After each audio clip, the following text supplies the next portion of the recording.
Hoje eu queria convidar você para pensar na última questão, eu chamei de família 4G. O que é 4G? Eu trouxe até uma reportagem aqui falando um pouco dessa questão do 4G.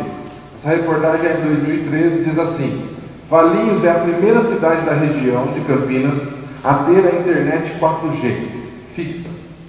E na reportagem, o responsável diz que o aumento da velocidade chega a ser 100 vezes mais do 3G para o 4G. Então, o que é o 4G? É uma banda, uma linha de internet que nós não vemos, mas está por aí na cidade, e que nós conectamos o nosso computador nessa bendita internet e aumenta a velocidade em quase 100 vezes. O que tem família a ver com isso? A grande questão é que eu e você moramos em Valinhos e muitas vezes nós não percebemos essa mudança que houve. A 4G estava disponível para nós e nós não conectamos na 4G por algum motivo, ou nós não contratamos, ou não estava na rua da nossa casa, por algum motivo. E eu fico pensando que às vezes para a nossa família também é assim. Eu e você, nas nossas casas, temos a oportunidade de nos conectar uns aos outros no 4G. Nós temos a oportunidade de estar profundamente conectados uns aos outros e essa conexão produzir efeitos na nossa vida. Eu costumo dizer, e você que tem vindo aqui já alguns domingos tem ouvido isso, a família é o lugar que Deus criou para nos transformar em alguém melhor. Eu sei que você deve estar olhando para mim falando assim: mas Fernando, você não conhece a minha família. Você não sabe a minha história e o que eu vivo. Não importa qual seja a nossa família, onde nós estamos inseridos. Ela é o lugar que Deus criou para nos transformar em alguém melhor. E as coisas boas vêm junto, as coisas não tão boas ou ruins também podem colaborar para nos transformar em alguém melhor. Por que muitas vezes isso não acontece? É a mesma dinâmica da internet. Às vezes aqui nesse prédio tem internet. E a internet é 4G, e a conexão é boa, mas eu decido não me conectar. Eu decido não usar isso na minha vida. Em outras palavras, é mais ou menos assim. Às vezes nós acordamos de manhã, olhamos a janela da nossa casa. Tem janela no seu quarto? Não. Você abre a janela do seu quarto. Tem dia que está nublado e tem dia que está sol. Não é assim? Tem dia que você abre a janela e está sol, está bonito, tem hoje assim. Tem dia que você abre e está meio nublado. A nossa vida é mais ou menos assim. Todos os dias nós acordamos. Tem dia que não está tão ensolarado assim. Tem dia que não está tão bonito assim para se viver. Tem dia que na nossa família, ou é só na minha? Tem dia que na nossa família o dia está meio nublado. Está meio escuro as coisas. A gente acorda de manhã falando assim: hoje o dia vai ser difícil. Hoje o dia é um dia de luta. Hoje o dia é um dia de dificuldade. E a grande questão não é nós suprimirmos esses dias da nossa vida. Nós vamos ter que vivê-los. Só que conectados, nós temos mais força para viver esses dias. Conectados entre nós, conectados com Deus, nós temos mais força para viver esses dias. A grande questão é que eu e você, muitas vezes, ou só eu e você não, nós abrimos a janela da vida do dia. Está ensolarado, o sol está bonito, o dia está bonito, mas eu e você falamos assim: eu vou abaixar a cortina, eu não me permito viver um dia feliz. Eu não me permito viver um dia sorrindo. Eu não me permito viver um dia onde as coisas estão bem. Eu sei que você não acontece isso com você, às vezes só comigo. A grande questão é essa. Às vezes Deus nos dá grandes oportunidades de nos conectarmos com Ele. Às vezes Deus nos dá a oportunidade de começar o dia falando com Ele. Às vezes Deus nos dá a oportunidade de começar o dia lendo uma palavra ou uma promessa dessa que o Edivaldo falou para as nossas vidas e para as nossas famílias naquele dia. Mas eu e você temos a decisão de conectar ou não a Deus. Eu e você temos a decisão de nos conectar ou não com a nossa família, com as pessoas que estão ao nosso lado. A grande questão é que algumas coisas vão nos impedindo de nos conectar. E eu trouxe aqui algumas frases para nós pensarmos. É possível as pessoas estarem em Valinhos e não usufruírem desse benefício que foi trazido para a cidade. Porque elas decidem não usufruir, ou elas não sabem que existe. Da mesma forma, é possível pessoas estarem perto de Deus, a conexão de Deus está disponível para você e eu e você não nos conectarmos a Deus. Por quais motivos? Primeiro, às vezes nós não achamos que somos dignos de nos conectar a Deus. Às vezes nós achamos que a nossa vida é muito suja, tem muito erro, nós falamos muita coisa errada, nós fazemos muita coisa errada, e muitas vezes isso nos faz nos sentir indignos de nos conectar a Deus. Às vezes, a educação familiar que nós tivemos, às vezes a maneira como as pessoas nos ensinaram sobre Deus, às vezes nos ensinaram que Deus é um Deus carrasco, às vezes nos falaram que Deus é um Deus que castiga, é um Deus que está só de olho em você. A hora que você der uma erradinha, Ele te dá uma varada nas costas. Às vezes nos ensinaram que Deus é um Deus muito distante e não está preocupado conosco. Às vezes nos ensinaram que esse negócio de Bíblia é só para os teólogos, é só para aqueles que estudaram muito e não é para nós. Então é melhor a gente nem ler. Por diversos motivos, Deus se aproxima de nós e nós muitas vezes não utilizamos dessa conexão para cuidar da nossa vida, para cuidar da nossa família. Semana passada nós falamos de pessoas que estão perto de nós e às vezes nós não nos conectamos. Assim como a mulher de Eucana sofria dentro da sua casa e ele não estava conectado com ela, ele não percebia o sofrimento dela. A Bíblia nos ensina, meu irmão e minha irmã, a valorizar aquilo que é importante para nós hoje, agora, no momento que nós estamos vivendo. Quantas confusões e picuinhas eu arrumo na minha vida. Se eu lembrasse de me conectar com Deus, eu não arrumaria. Quantas confusões, quantas picuinzinhas, briguinhas eu não evitaria, se eu me lembrasse de conectar com a minha família. E eu queria desafiar você a pensar nessa manhã o quanto você está conectado em toda a plenitude que Deus tem para você. Porque às vezes nós conectamos com Deus, mas conectamos via rede de escada. Não sei se você lembra, antigamente tinha um modemzinho, a gente conectava na internet e fazia um barulhinho assim, aí conectava. Aí você dava um clique na internet, demorava, é da sua época, Silvio? Demorava para aparecer a página. Muitas vezes eu e você vivemos uma espiritualidade com Deus assim. Você está conectado com Deus? Não, eu estou. Eu sinto que Ele me ouve. Mas demora. E você sente que Deus te responde? Eu sinto. Mas demora.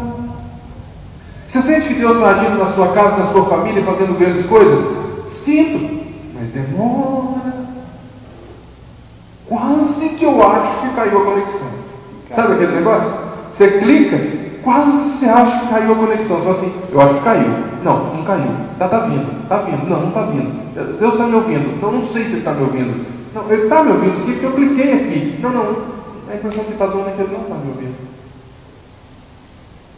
Isso é viver muitas vezes uma conexão precária com Deus. Muitas vezes a nossa comunicação que nós temos dentro da nossa casa também é fruto de uma comunicação precária. A impressão que a gente tem é que tem um fiozinho muito fino entre nós e nossos filhos. Qualquer coisa que aconteça, arrebenta o fio e nós perdemos a conexão. Quantas vezes o nosso casamento vai vivendo e vai tocando e a vida vai passando e os anos passam, já percebeu? Todo ano você faz aniversário. É ou não é? Todo ano. Porque a vida passa. Não estou com a conexão ruim, a vida vai parando. Não, a vida continua. A decisão de se conectar e conectar direito com as pessoas e com Deus é nossa.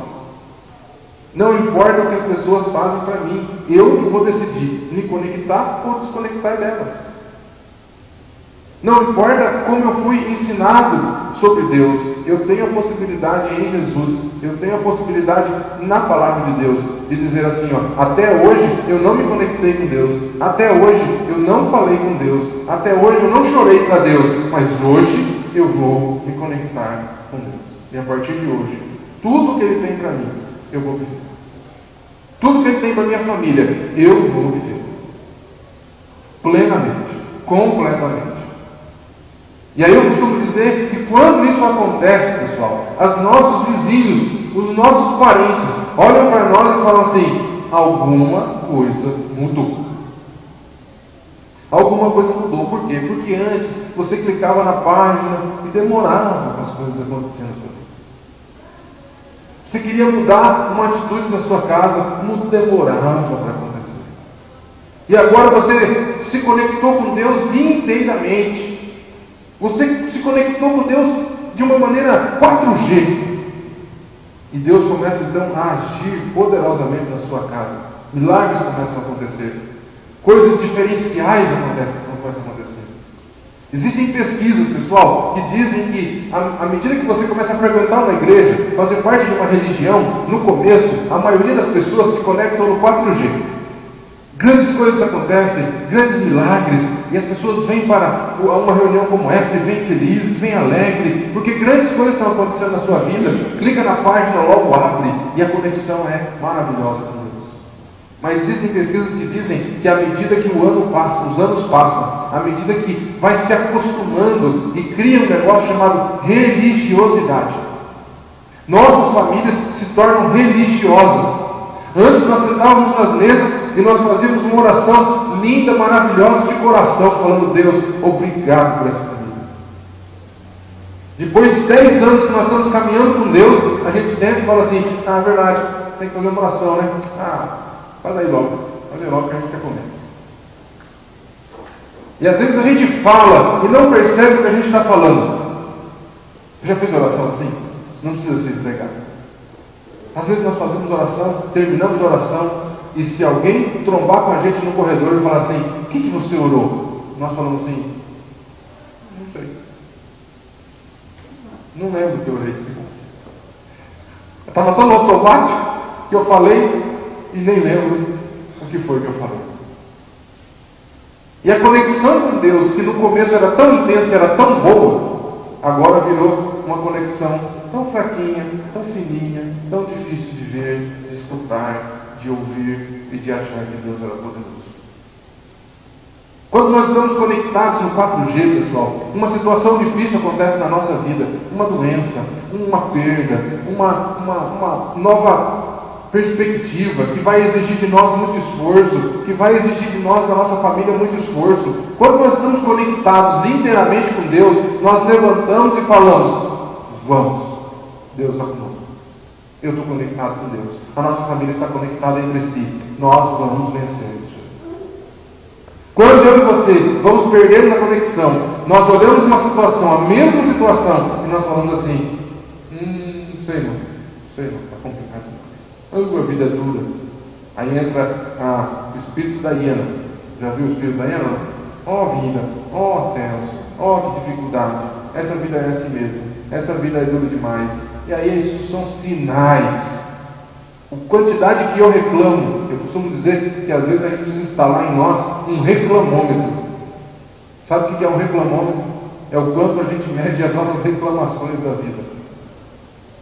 Quando eu estou conectado com um fiozinho muito fino em Deus, quando eu estou conectado com um fiozinho muito fino entre eu e minha esposa e meus filhos, eu costumo ser, o meu reclamômetro costuma estar lá no vermelho, assim, eu reclamo demais. Eu falo muito das coisas ruins da vida. Ao ver os desafios da vida, eu sempre acho que eu não vou conseguir. Ao ver as lutas da vida, eu sempre acho que a minha autoestima pesa muito nisso. A maneira como eu me vejo pesa muito nisso. Quando eu estou conectado só um pouquinho em Deus, ou quando eu estou desconectado de Deus, eu me acho ninguém, filho de coisa nenhuma, parente do João ninguém e terceira geração do coisa alguma. Quem é você? Não sei. É difícil a vida para mim. Sempre luta, sempre dificuldade. Eu nunca saio desse lugar. Eu nunca vou para frente. Agora apareceu um desafio mais difícil ainda. Quando eu estou conectado com Deus, quando eu estou plugado em Deus, eu choro para Deus, mas eu enfrento os desafios que eu tenho e que minha família tem com fé. Porque Deus derrama sobre nós essa fé.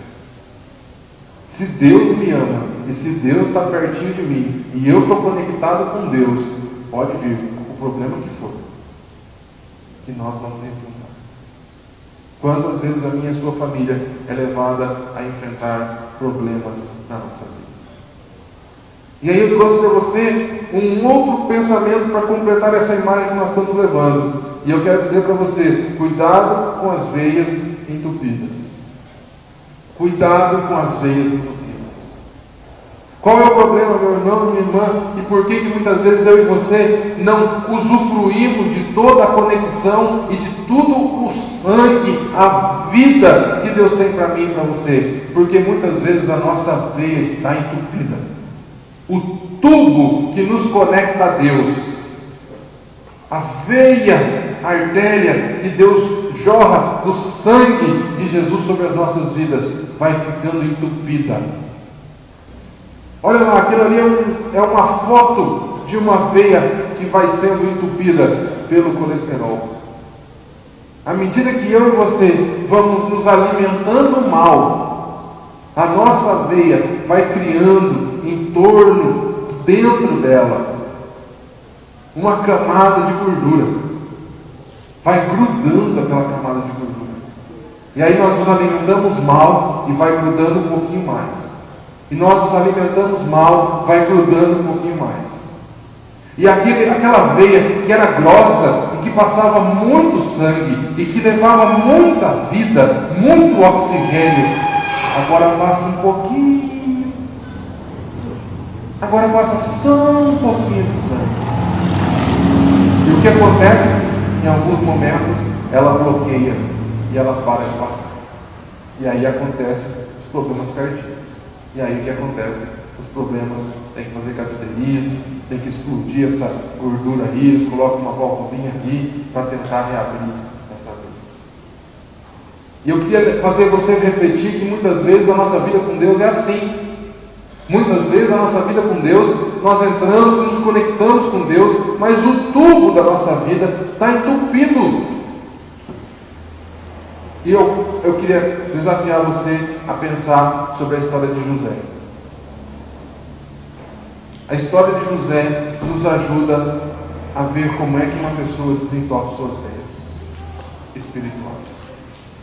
A história de José nos ensina a pensar como uma pessoa consegue ser tão maltratado pela sua família e ainda experimentar da vida de Deus. José nos ensina isso. José nos ensina a fazer um cateterismo espiritual. José nos ensina a bombardear toda a gordura espiritual que entope a vida de Deus e não permite a vida de Deus chegar na nossa casa. Porque muitas vezes o nosso pai, a maneira como ele nos tratou, a maneira como nossa mãe nos tratou, a maneira como nosso marido, nossa esposa nos tratou, a maneira como nossos filhos nos trataram, vai entupindo as veias da nossa vida com Deus. E Deus quer derramar, Deus quer bombear vida para nós, mas eu e você não recebemos toda essa vida. Acompanha comigo a leitura do pouquinho da história de José. A essa altura José já não podia mais conter-se diante de todos os que ali estavam. E gritou, olha José, gritou: façam sair a todos. Assim ninguém mais estava presente quando José se revelou a seus irmãos. E ele se pôs a chorar tão alto que os egípcios o ouviram. E a notícia chegou ao palácio de Faraó. Então disse José a seus irmãos: eu sou José. Meu pai ainda está vivo. Mas os seus irmãos ficaram tão pasmados, tão amedrontados diante dele, que não conseguiam responder. Cheguem mais perto, disse José a seus irmãos. Quando eles se aproximaram, disse-lhes: eu sou José, o seu irmão, aquele que vocês venderam como escravo. Eu sou José, o irmão de vocês, que vocês venderam como escravo para o Egito. Agora não se aflijam, nem se recriminem por terem me vendido para cá, pois foi para salvar a vida que Deus me enviou adiante de vocês. Já houve 2 anos de fome nessa terra, e nos próximos 5 anos não haverá cultivo nem colheita. 7 anos de fome. Eles chegaram na frente de José, já havia 2 anos de fome, e os irmãos de José já não tinham o que comer. e ainda tinha 5 anos de fome naquela terra. Mas Deus me enviou, olha o que José diz, foi Deus quem me enviou aqui, na frente de vocês, para preservar um remanescente nessa terra e para salvar-lhe a vida com um grande livramento. Assim não foram vocês que me mandaram por eu para cá, mas o próprio Deus. Ele me tornou ministro do faraó, ele me fez administrador de todo o palácio, ele me fez o governador de todo o Egito. Voltem depressa para o meu pai e digam-lhe, assim diz o seu filho José, Deus me fez senhor de todo o Egito, vem para cá, não te demores, tu viverás na região de Gósen e ficará perto de mim. Tu, os teus filhos, os teus netos, as tuas ovelhas, os teus bois e tudo o que tens, eu te sustentarei. Olha o filho dizendo para os pais e para os irmãos, eu te sustentarei. Porque ainda haverá 5 anos de fome. Do contrário, tu e tua família e todos os seus rebanhos acabarão na miséria. Vocês estão vendo com seus próprios olhos. E meu irmão Benjamim também, que realmente eu sou que estou falando com vocês. Se você não conhece a história de José, eu vou tentar te ajudar a te contextualizar nessa história. José era um dos filhos de Jacó. Era o queridinho de Jacó. Sabe que toda família tem um filho queridinho. Sabia disso? Não. Toda família tem um filho queridinho. É aquele que sofreu mais quando nasceu, é aquele que teve alguma doença, é aquele que a mãe e o pai esperavam mais, e não tem mal nenhum tem, tá bom? É normal, desde que o amor seja distribuído a todos, de maneira que todos se sintam amados. O problema é quando nós pegamos esse queridinho e falamos para toda a família, olha, esse aqui é o cara, e vocês não são. Então Jacó, no começo da sua história, da sua vida, ele pega José, e ele faz isso. Ele coloca José numa posição especial. José tinha uma cadeira especial para sentar, José tinha uma roupa especial para viver, e os irmãos não gostaram daquela história. Os irmãos falaram assim, ei, o que esse cara tem diferente de nós? O que esse cara tem melhor que nós? Por que papai gosta mais dele do que nós? E aquela história toda, eles pegam José numa situação e vendem José. Alguns queriam matar José. Aí para não ter que matar o próprio irmão, eles pegam um irmão e vendem como escravo para um outro povo. E eles vendem para o pai dele. Eles dizem, pai, nós achamos um pedaço de José, um pedaço da roupa de José suja de sangue, eu acho que ele morreu. Eu acho que José morreu. E o pai acredita que o filho tinha morrido, mas o filho não tinha morrido, o filho tinha sido vendido como escravo para o Egito. 2 nações. É como se tivessem vendido para um outro país. José vai lá, sofre que nem um condenado. Em outras palavras, come o pão amassado lá que a gente sempre fala. Sofre muito. Passa bons momentos e maus momentos ali naquele lugar. Mas Deus estava com José. Deus foi com José nesse sofrimento. Deus viveu com José nesse momento difícil. E Deus deu a José o dom de interpretar sonhos. E um dia Faraó sonhou. E ninguém naquele lugar do Egito interpretou. José foi levado na frente de Faraó e José interpretou o sonho de Faraó. Desse sonho, desse momento, surgiu aquilo que você sabe que é das vacas magras e das vacas gordas. Você já ouviu essa frase? Agora é tempo de vaca magra, agora é tempo de vaca gorda. É desse sonho de José que José interpreta de Faraó. E Faraó gosta tanto da interpretação que fala assim, José, tem um cara que manda aqui, sou eu. Agora o segundo do Egito vai ser você. Vem aqui, fica do meu lado. Se você é inteligente, e se Deus te deu inteligência para você interpretar esse sonho, você vai me ajudar a cuidar do meu país, para que a gente não morra de fome. E depois de 2 anos que isso aconteceu, a fome estava espalhada no mundo, não era só no Egito, no mundo inteiro. Isso quer dizer que aonde os irmãos de José estavam passando fome. E aí eles escutam, sabe aquela história? Eles entram na internet, eles assistem a CBN, eles ligam o Bom Dia Brasil lá da época, e eles escutam assim, o único país que tem comida é o Egito. O que eles fazem? Pegam os seus sacos e vão tentar comprar comida lá no Egito. E quando eles chegam no Egito, por quem que eles são recebidos? por José, seu irmão. Você consegue imaginar a cena? Imagine você sendo vendido pelos seus irmãos, sofrendo longe de sua família, sofrendo tudo quanto é tipo de humilhação e todo quanto é tipo de falta de amor que uma família poderia oferecer. José sofreu. Agora você imagina a cena do reencontro. Você consegue imaginar como estavam as veias do coração de José? Você consegue imaginar o quão entupido essas veias poderiam estar? O que faz diferença nas nossas vidas não é as situações e os sofrimentos que nós temos dentro da nossa casa, da nossa família. O que faz diferença é como nós lidamos para que essas veias sejam desentupidas. Porque muitas vezes a nossa veia vai enchendo de gordura. Muitas vezes a nossa veia vai fechando. E mesmo encontrando com Deus, mesmo Deus sendo real nas nossas vidas, aquilo que Ele tem para nos dar, parece que chega só um pouquinho. Todo o oxigênio que poderia nos levantar e olhar para as dificuldades da vida e falar, essa eu vou vencer, essa eu vou lutar, nós olhamos e você não tem força. Falta de força, falta de oxigênio nos músculos. O coração bombeia, mas o sangue chega lá pouquinho, pouquinho. Às vezes nós estamos perto de Deus, às vezes nós nos reunimos numa manhã como essa. Deus bombeia do sangue de Jesus sobre as nossas vidas, do oxigênio de vida sobre as nossas vidas, mas a impressão que dá é que chega um pouquinho, é mirradinha assim, umas gotinhas de Deus para as nossas vidas. Porque muitas vezes a nossa vida está entupida com tanto sofrimento que nós passamos. Muitas vezes o que o nosso cônjuge nos fez, o que o nosso pai nos fez, o que a nossa mãe nos fez, vai entupindo a nossa vida. E tudo que Deus tem para nos dar não chega em nós. José nos ensina.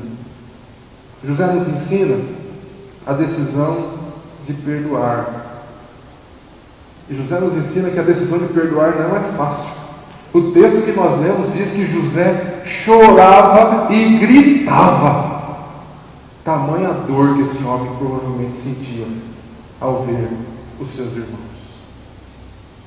A Bíblia nos diz aqui que José gritava tanto que todo mundo que estava à volta da casa onde eles estavam ouviam o grito de José. Tamanha a dor que esse homem sentia ao ver os seus irmãos ali. Imagine o ponto de decisão de José. José tinha poder para matar todos eles e ninguém ia ficar sabendo. José era o segundo homem. José tinha o poder de dizer assim, olha, vocês vão embora daqui, eu não vou vender comida para vocês. Vocês me fizeram sofrer na vida. Quer saber de uma coisa? Vocês vão ter que pagar. Vocês também vão ter que sofrer. Se vocês me fizeram sofrer um dia, vocês também vão sofrer agora. Mas o perdão, a decisão de perdoar, é a maneira como José ensina para fazer a limpeza das veias do nosso espírito, daquilo que Deus tem para derramar sobre as nossas vidas. Aquilo que a Bíblia nos ensina, já tem empresas contratando pessoas para dar curso sobre perdão, sabia disso? Não tem como você ter um desempenho excelente nem na empresa, se você não aprende a perdoar. Porque o perdão vai entupindo as veias da nossa vida, a vontade de viver. Nós vamos ficando travados, nós vamos ficando ruim de viver. O perdão faz o quê? Quando a gente acorda de manhã, a gente olha aquela janela e a gente abaixa a cortina. A falta de perdão não nos dá a possibilidade de ser feliz de novo. Porque a gente sempre lembra do nosso sofrimento. A gente sempre lembra do que fizeram conosco. Mas meu pai sempre me tratou assim. Meus pais sempre falaram isso de mim. Como que eu vou ser feliz agora? E aí nós criamos, nosso cérebro cria um mecanismo de autossabotagem. Todas as vezes que eu e você começamos a conquistar, começamos a ser felizes, a nossa família começa a viver bem, o nosso cérebro nos sabota.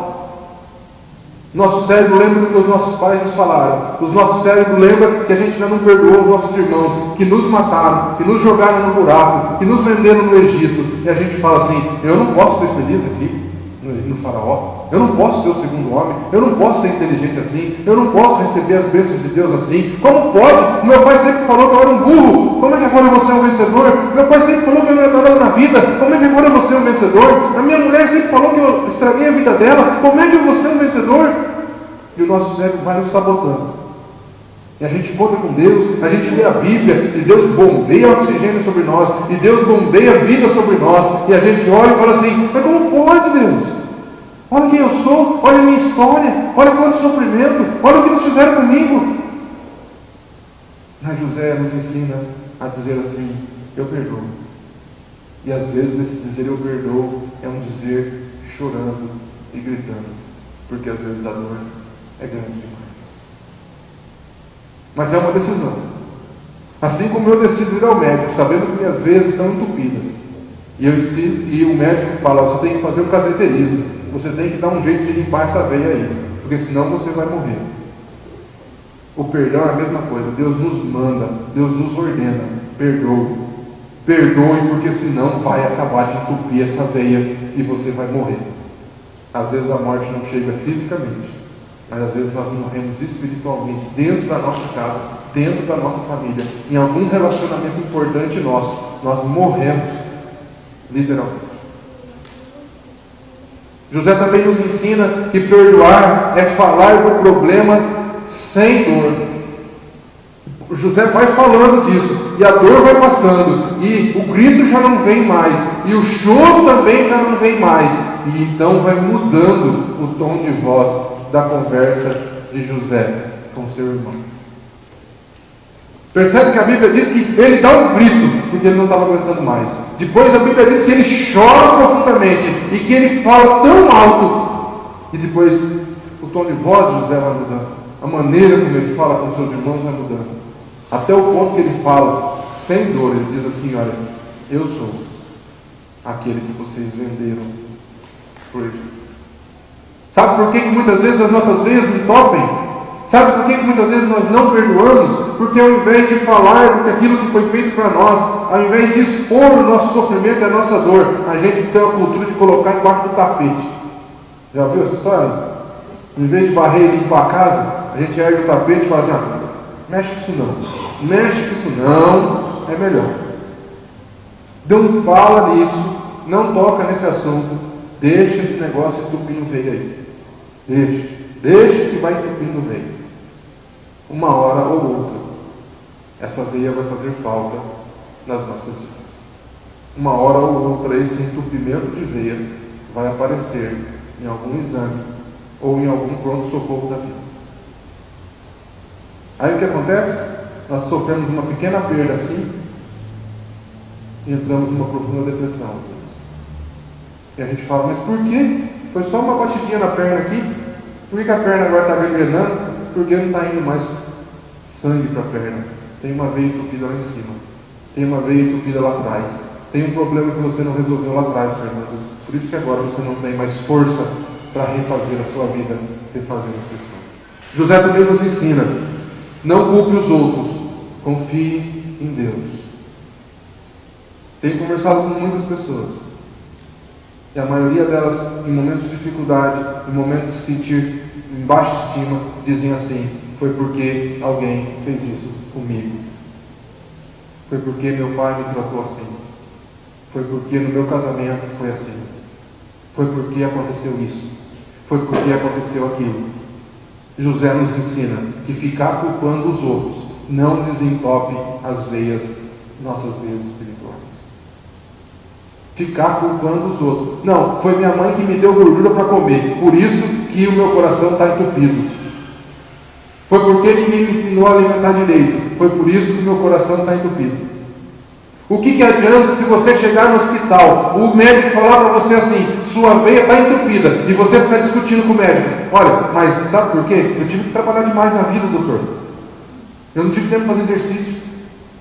Ô, doutor, eu sempre me alimentei mal porque a comida que me deram lá não adianta nada. O médico vai falar para você, meu filho, eu não quero saber o que aconteceu, por que está assim. Nós temos que desentupir esse negócio. E daqui para frente você tem que viver a vida sem entupir de novo. É assim ou não é? A veia vai desentupir de você ficar contando por que ela entupiu. De você ficar botando a culpa nos outros, por que ela entupiu?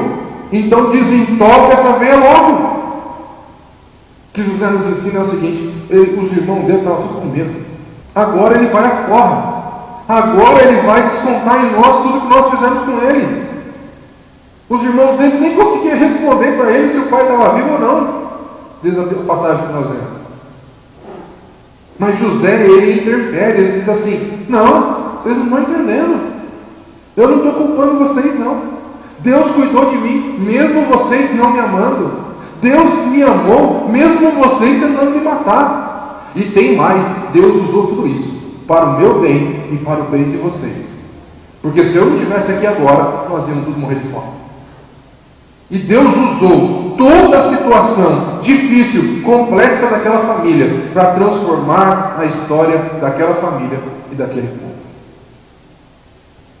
Então todo o sofrimento que eu e você passamos, toda a gordura que grudou na nossa veia espiritual, quando eu e você aprendemos a perdoar, Deus nos transforma em seres que podem mudar a história de outras pessoas. Quando eu e você aprendemos a limpar essa veia, a vida que Deus sopra em nós, o oxigênio que Cristo nos traz, nos faz abençoar agora a nossa família mesmo. José nos ensina também que veias limpas nos ajudam a sustentar a outros. E pasmem, às vezes outros que nos fizeram mal. José diz: fala para o meu pai que eu, aquele que vocês trataram mal, eu, aquele que vocês venderam, eu, aquele que vocês expulsaram da família, eu, aquele que vocês não achavam dignos de morar em casa, eu vou sustentar vocês. Eu vou cuidar de vocês. Vocês não vão passar fome, vem pertinho de mim. Eu quero vocês que me fizeram tanto sofrer, pertinho de mim. Porque Deus soprou da sua vida e eu limpei o meu coração. Sabe por que eu e você muitas vezes não conseguimos? Porque o nosso coração vai sendo entupido. A falta de perdão entope as veias do nosso coração. Não tem como eu e você mantermos uma família saudável. Não tem como eu e você conectarmos no 4G de Deus e receber tudo que Ele tem para as nossas vidas, se nós não perdoarmos. A decisão é minha e sua. Pode ser que você está me ouvindo agora e falando assim: estou vendo as veias que estão entupidas no meu coração. Pode ser que, quem sabe, essa reunião de manhã está sendo um ultrassom. Está sendo um ultrassom das carótidas. Quem sabe estamos entrando dentro das veias da nossa vida. E Deus está nos mostrando: essa está entupida, essa também, essa também. A pergunta que Deus nos faz é: o que você vai fazer com isso? Você vai continuar colocando a culpa nos outros? Fernando, você vai continuar falando que foi por causa do seu pai, de sua mãe, de sua esposa, de seus filhos? Ou você vai me deixar limpar esse negócio através do perdão? Lembra? Fome.